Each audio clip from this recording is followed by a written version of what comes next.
Hi everybody, and warm welcome back to the channel. And this is going to be the MEC-TEC Christmas special, I guess you would call it, because it's going to be coming out. You're all going to be watching this on Christmas Eve. So we are on our way down to Kent in search, or not in search, to pick up another project, which I have been very kindly gifted. Now you'll notice that I'm in a different car. This is known as Freddy the Fusion. It's my mother-in-law's car, and she's lent me it because it's got a tow bar on it, and I've got the trailer on the back, because obviously the Puma, which is the only car I've got with a tow bar on, is still out of action at the moment. So I've very kindly been lent her car, and I've got my trailer on the back, and we're going down to Kent to pick up a Kawasaki ZX-6R, I think it is, Ninja. You would have seen that in the title of the video. This has been in this garage for probably about 10 years, so it's been there a fair while, so it's going to need a good go through to obviously make it roadworthy again.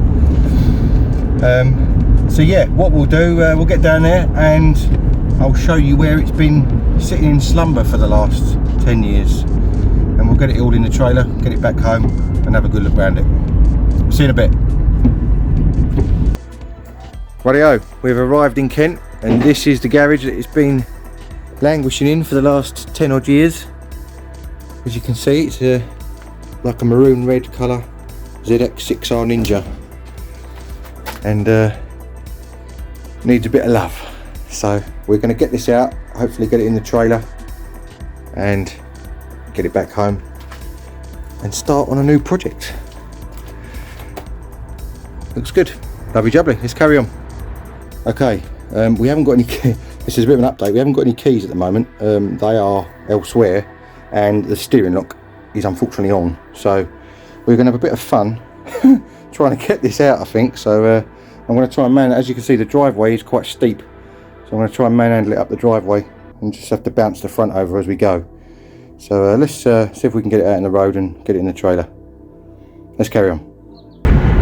Okay, driving back from picking up the bike. It's on the trailer behind me, and I've just seen this really weird light in the sky. I just thought I had to get it on video. What is that? That isn't the moon or anything like that. It's just a really weird, it's almost like Ghostbusters have come to town. There you go, see it over there now. I've no idea what it is. It's totally dark everywhere else, as you can see. But that is very strange. Right, I'll come back to you when we get back to base and we can have a proper look around this bike, because obviously it was getting dark and I was running out of time getting it out of the garage. So I'll come back to you when I get home. Rightio, we are back at base in the MEC-TEC garage. As you can see, the bike is in the trailer still. I haven't got it out yet. That is going to be my next issue, for the simple reason is that it took us 3 people to get it into the trailer in the first place. So I'm going to attempt to get this out in one way or another, probably in the morning now, and then obviously we can have a proper look around it.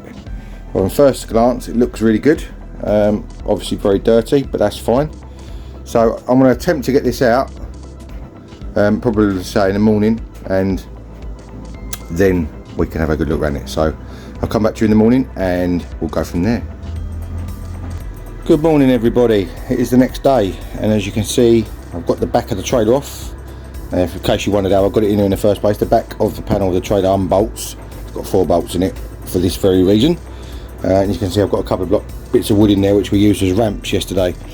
Now it would be a lot easier obviously for me to do on my own if the front steering lock wasn't on, but as it's on at the moment I'm going to have to come up with a plan of how I'm going to get this off on my own. So the thing I'm thinking at the moment is, it's a bit sketchy, but is wrapping a ratchet strap around 2 or 3 of those joists up there, lifting the front of the bike up, and then effectively wheeling the trailer out from underneath it on the back wheel only. That is what I'm going to try and do.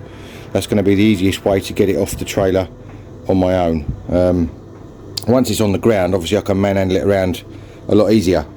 But yeah, that's what I'm going to try and do at the moment. So let me see if I can rig something up, and I'll come back to you in a minute.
But that wasn't sketchy at all, was it? Mrs MEC-TEC came to the rescue, and with a sore arm, she's at her wrist.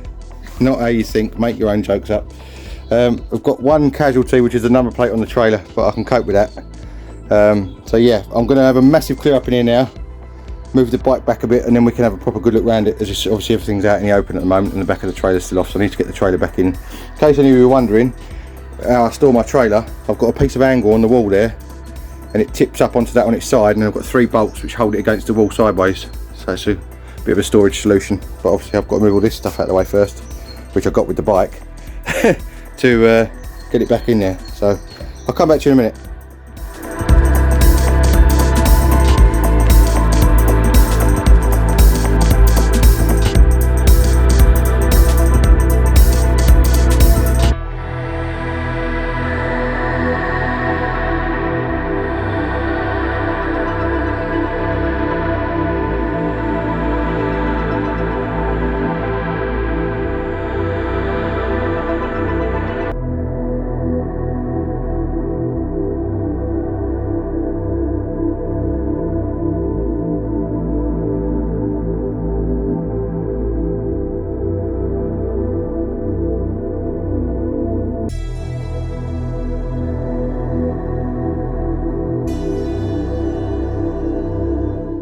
There we go.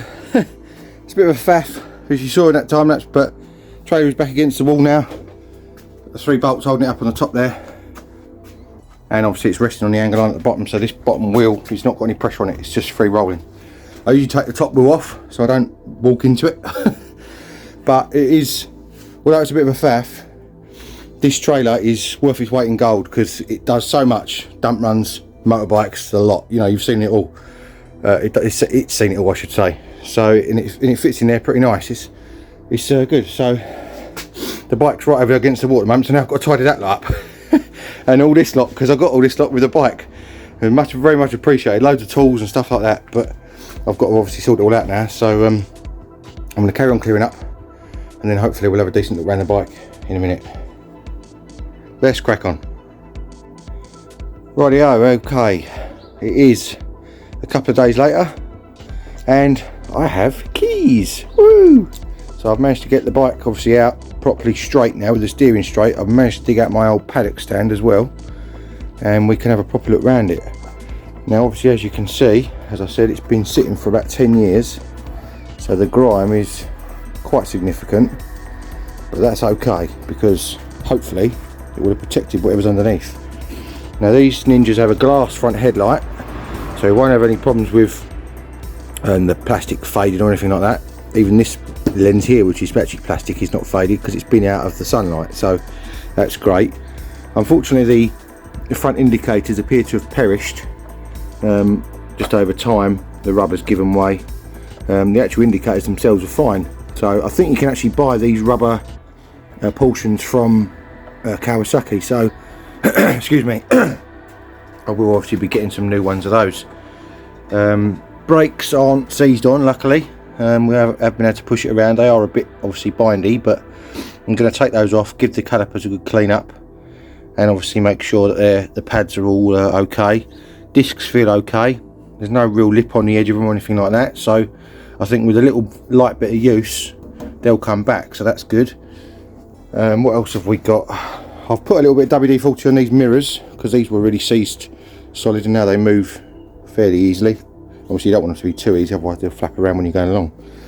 Now you can see on the key here, it's got a little immobiliser, which I'm assuming is what this little pad here is for. So that's that.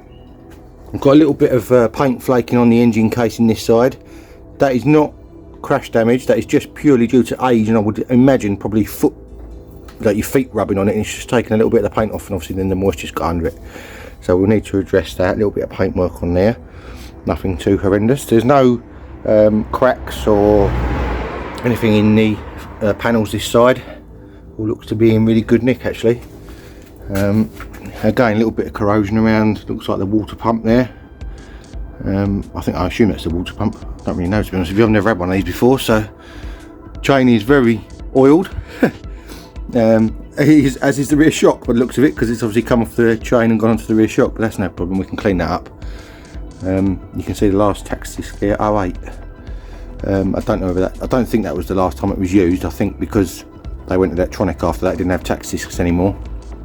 So the last time it was on the road was 2012. 2011 to 2012 was the last MOT. I have got the seat panels. They are over the other side of the garage somewhere, so that's good. They're all in. But let me show you, see if I can find them. There we go. Here they are. They're all in good nick. And there's the other one. Just need a little bit of a clean, so that's all good. So yeah, they're there. I must apologise if I keep sniffing. I've got man flu. So there we go. It's got these little protection, nice little protection panels on here. Look like sort of like clear vinyl, which obviously aids it when you're gripping onto this. You don't scuff the paint when you put your hands under with gloves on and whatever, so that's good. Now, having obviously unlocked this, the battery was on charge when I turned up for it, but the battery is completely clapped, so I'm gonna have to get a new battery for it. As you can see, when I turn this on, if it turns on, that is a little bit sticky. Why is that not turning? I wonder if it's because the steering needs a little bit of wiggle. I think I might need a little bit of lubrication in that barrel where it's been sitting for a long while. There we go. See, when you switch it on, there's no lights or anything, so you can see there the mileage, 18,160 miles. So it's for a 96 bike, it's really low mileage, which is great. The tank we're going to need to look into, obviously, because that's been sitting. Make sure it's all clean of any gunk, and I dare say we're probably going to have to take the carbs off as well. The battery is nestled in there, as you can see. We've got a nice little chain lock here with it, so that's a nice bit of security. Oxford chain lock with a big old lumpy bolt that goes through it, and the original toolkit under there, even better. So that's great. Again, this is all sort of surface dirt. Number plate's in good nick. The rear indicator's absolutely fine, so that's good. Exhaust's got a few little scratches on it, but nothing horrendous. There's no rot or rust on it. So that may just be that we take that off, or might not even have to take it off. If we take this bracket off, we can mask up the rest of it and just repaint the end of the can, just so that it's nice and sort of uniform again. Same with this bit of engine casing here. We've got a little bit of flaking on there. Nothing crash damage wise.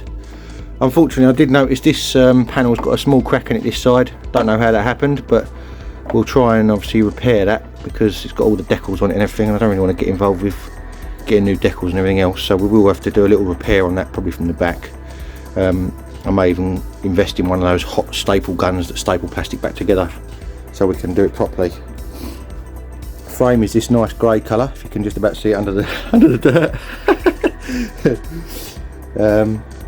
So yeah, that's about it really. Obviously we'll go through the brakes, change the fluid, but I think the first thing I want to do on it is give it a damn good clean, because it is a bit obviously manky to work on, and I'd like to give it a clean, just an initial clean, not a proper full-on valet as such, but just an initial clean to get it to somewhere where we can work on it and not get covered in rubbish. So I've got the MX-5 on charge at the moment, as you can see over there. It's flat as a pancake, so I will get that charged up and move it out onto the driveway a bit more, and then maybe we can get the bike out and get it on the driveway and give it a little jet wash just to get the worst of it off. And I have bought a cheapish snow cannon to get some detergent on it, and obviously try and get all the grime off and whatever else. So yeah, really chuffed with it, really chuffed with it. So yeah, I'll come back to you in a minute. Once I've got a bit of charge in MX-5, I'll get that started, move it forward, and I'll get this out on the drive, and we'll give it its first wash in 10 years. Should be interesting. Let's crack on.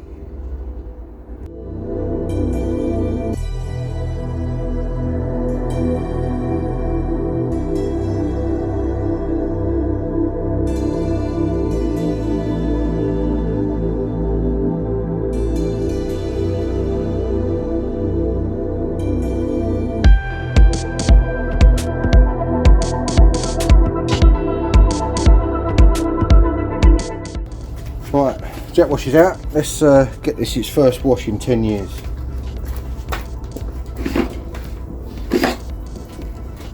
First of all, I'm going to just give it a blast over with this, and then we'll get some snow foam on it to hopefully break down some of this dirt.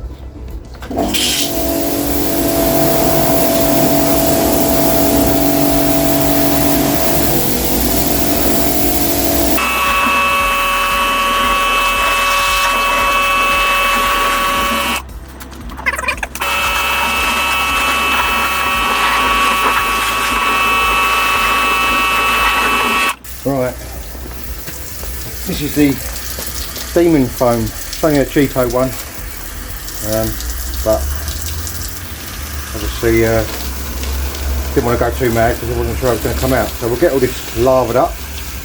As you can see, the hose pipe of the attaches directly to the bottle. So hopefully this will get some of that grime off. We'll let it obviously soak on, maybe give it a couple of goes over, and let it do its thing.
Well, I think you'll agree that's quite a transformation actually. I am so chuffed, it's untrue. It is so good. It really has cleaned up nice. All the grime's come off. I didn't even realise, but the wheels were actually grey. But they look like they were black because there's so much dirt on them. They need more cleaning, and so does all this. Don't get me wrong, I've only gone over this quickly, so I don't think this is going to be the final clean on it. The back wheel needs degreasing properly where the chain lube's sprayed all over it and whatever else, so that is still a bit black. but just for a first clean down, so that we're not getting covered in muck when we work on it, it is in really good nick. Now I just want to give you a little bit of a backstory on this bike. Around about 4 years ago, I had got given two bikes by Gemma's uncle stroke cousin, Mrs MEC-TEC, and did them up and sold them, and they obviously off they went, sort of thing. And this one was in the garage at the time, but Gemma's cousin wanted to keep it at that particular point in time, with the view of getting it back on the road. Now unfortunately that hasn't happened, and it's sat in the garage for around about 10 years unused. He lives in a flat in London, so to get it all back on the road again is a bit tricky for him. So he messaged me the other day and said, "Do you fancy another bike?" And I said, "Of course I do." And this was the bike that he has kindly let me have, so I can't thank him enough, really. I mean, for those of you who don't know me, I do have a full motorbike licence as well. I've had a couple of Yamaha phases in the past, a CB500 Honda. Obviously when I did my knowledge in the cab over there, I had 3 scooters that I went through, the last of them being a 250, because I blew the first two 125s up because they couldn't hack it. I've had a KTM Duke also as well, so there's a few bikes in the history, and he thought that this would sort of go nicely in my garage, because obviously I'm into mechanicals, anything mechanical, and I like a project, you know. So yeah, he didn't know it was going to be featured on the channel though. I told him when I picked it up and he was well chuffed, so that's good. So yeah, that is a bit of backstory on it. So next job I guess is to get it back in the garage and probably take the tank off and get the carbs off of it. That's what I want to do first of all, because I don't think there's any point in trying to start it with the carbs being in probably the state they're in, because after 10 years of sitting they're going to have some varnish inside them, and chances are that the jets are going to be blocked up and whatever else. So one thing I may do while I've got it on the paddock stand is see if I can get it to go into top gear and just turn the back wheel and see if the engine turns over free enough, and if it does, then obviously we know then that we're not going to be in any danger of damaging anything or bending anything when we do come to get a battery on it to turn it over. So I might just do that quickly, and then we'll get it all back in the garage. Let's carry on. Okay, I've got this locked into top gear, 5th gear. I'm just going to try and turn this back wheel over and make sure that it turns all right. And as you can see, I can obviously feel the compression, but that is turning the engine over, no problem. I want to go around a little way because obviously I want to make sure nothing inside the engine is sticking, and by the seams of it, it is all free, which is basically how I expected it to be, but obviously you never know. It's always worth checking before you start wanging it over with a battery, that everything is okay and you aren't going to have things clattering around inside the engine. But that is, I've gone around quite a bit now, as you can see. It's quite hard to push, obviously I'm in 5th gear, so it is a bit easier, but yeah, I'm pretty happy that is, and I'm going backwards, but that is free. Let's try going forwards.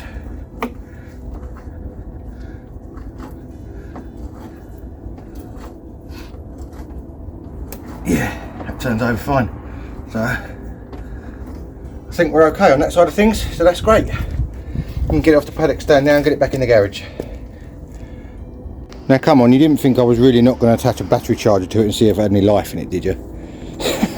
I had to do that. So I've got a battery charger on it, got the key in the ignition, and we have an oil and a neutral light, so that is a good start.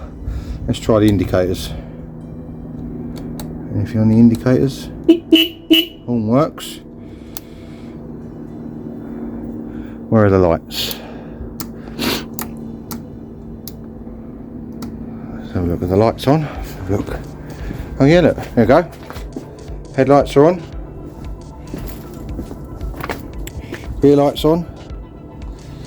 We don't appear to have any indicators at the moment. Or have we? No. Wonder if the switch is just dirty or what. No indicators at the moment.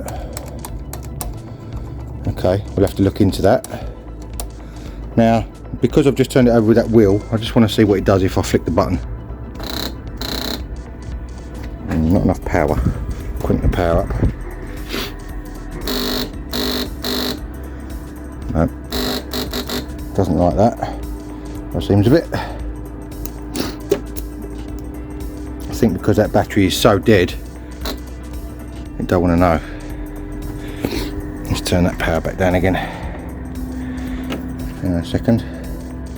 As you can see, it's quite tight in here, and I am doing this with the battery charger switched on, which you probably shouldn't do, but still.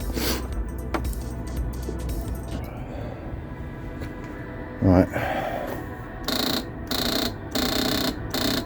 Yeah, no, we're not getting anything out of that, so we're definitely going to need to get a new battery because it won't spin over, but that's okay. I kind of expected that. So I'm back in neutral again now, as you can see.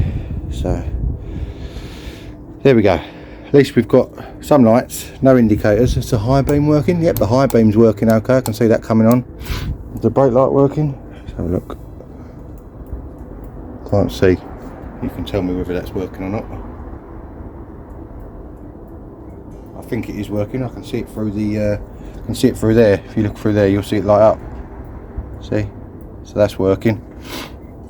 So that's a good start. At least we've got all the lights apart from the indicators.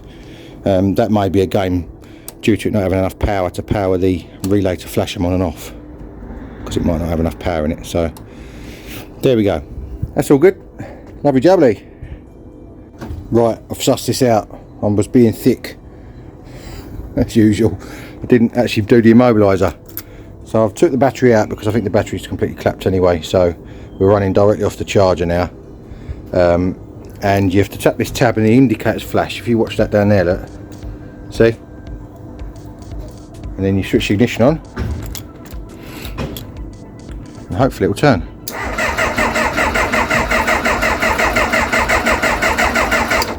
So we have a free running engine, which is great.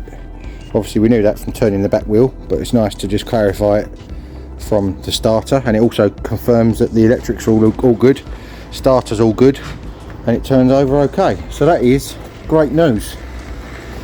So I guess the next thing to do really would be to, as I said, to do the carbs. I really want you to just start up, but I don't think it's going to. Don't think it's going to.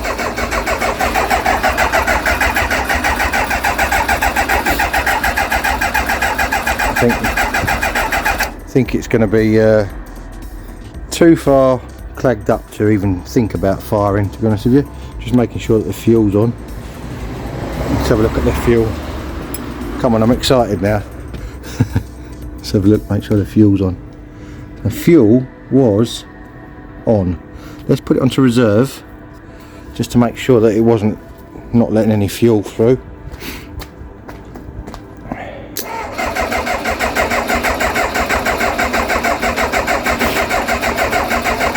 I'm pretty certain it's not going to start, because obviously it's been sitting for all this time.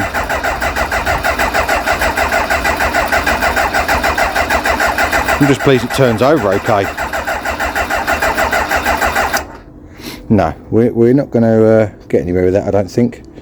Now these two wires here were on the bracket for the battery, and they were earthed out onto here. I don't know if that's got anything to do with it. I don't actually know what they're for, so we may have to earth those out. Let me just connect those up to the earth on the other side and see what it does. Come back to you in a second. Okay, what I've done, I've bolted the two wires back into where they originally were, but obviously without the battery bracket connected. I don't think it will make any difference, but we'll have a go.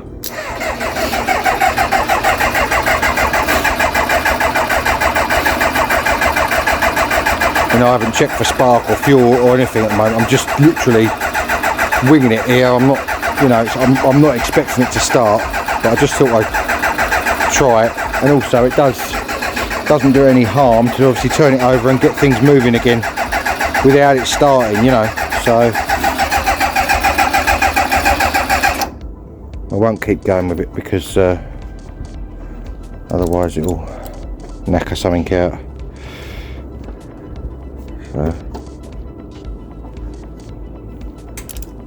I think the battery charger's kicked out anyway, because I was turning it over for too long. yeah, I wonder why the lights went off. So yeah, we're not going to get it started today. I knew that anyway, but at least we know now that it definitely turns over and everything is working, apart from the indicators, which is a bit weird because they do come on when you do the immobiliser. So I know that they're actually working, it's just that the indicator part of it isn't working as such. So, but yeah, that is, considering I wasn't going to do anything to it today, that's some good progress. We've got it turning over, we've got all the electrics working, and we know everything's free, and it is going to be a real project. Right then, that is going to be it for this episode on MEC-TEC. I hope you enjoyed this little intro video into the another new project. Now I must say a massive thank you to Gemma's cousin Harry for obviously gifting me this bike. Really do appreciate it. It is superb, and you know how much I love projects and mechanical stuff, so I really appreciate that. Thank you very much. I've also got to say a massive thank you to Gemma's uncle Dennis, who helped me get this on the trailer. That was no mean feat either, so because the steering lock was stuck on, and you know, it was up a steep slope, and it was getting dark and all the rest of it, which is why I didn't get much filming done when we was at the house. But anyway, so massive appreciation to you as well.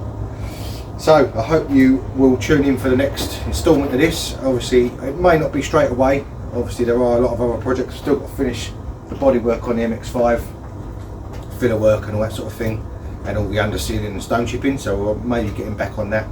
I'm not sure, obviously with Christmas and everything, it's going to be a bit hard to obviously get out here. We're going to be doing family stuff and all that sort of thing, which is great. So yeah, if you want to look me up on Instagram, that is MEC_TEC1985, and I've got Facebook page MEC-TEC. I'm not sure what the next video is going to be, whether it be this, that, the van, the Puma, I don't know, I haven't even made my mind up yet. So yeah, if you do like what you see, please consider subscribing. The little button down there, it is free, remember. It would help me out a lot, and give us a thumbs up on the video, that would also help me out a lot as well. I do really appreciate that if you would do that. And all that is left for me to say is have a very Merry Christmas, and if I don't get a video out in between now and the New Year, a Happy New Year as well. I will see you all soon, guys. Join me soon for more automotive adventures. Cheers.